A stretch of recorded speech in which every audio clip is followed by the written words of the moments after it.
Totally चुकीचं आहे।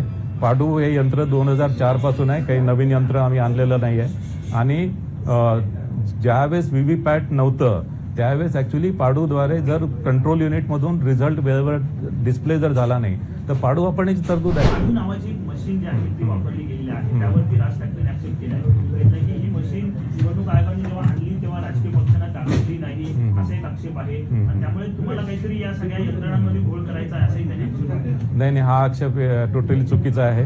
पाडू हे यंत्र 2004 पासून आहे, काही नवीन यंत्र आम्ही आणलेलं नाही आहे। आणि ज्यावेळेस व्हीव्हीपॅट नव्हतं त्यावेळेस ऍक्च्युअली पाडूद्वारे जर कंट्रोल युनिट मधून रिझल्ट वेळेवर डिस्प्ले जर झाला नाही तर पाडू वापरण्याची तरतूद आहे। मी ऑब्झर्व्हर अनेक ठिकाणी होतो आणि मी ऑब्झर्व्हर असताना त्या मतदारसंघामध्ये पाडूचा वापर झालेला आहे।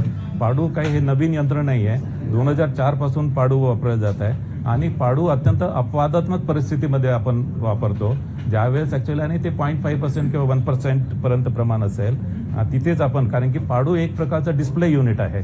म्हणजे जर आपल्या समजा मोबाईल मधून काही डेटा दिसत नसेल, आपण मोबाईल कॉम्प्युटरला कनेक्ट करून आपल्याला तो डेटा दिसतो, तशाच प्रकारचं पाडू आहे। तर काही तांत्रिक कारणामुळे कंट्रोल युनिटमध्ये डेटा जर दिसत नसेल तर ते पाडू लावून आपल्याला तो मिरर डिस्प्ले असतो, पाडू लावून तो डेटा आपल्याला तिथून वाचता येतो।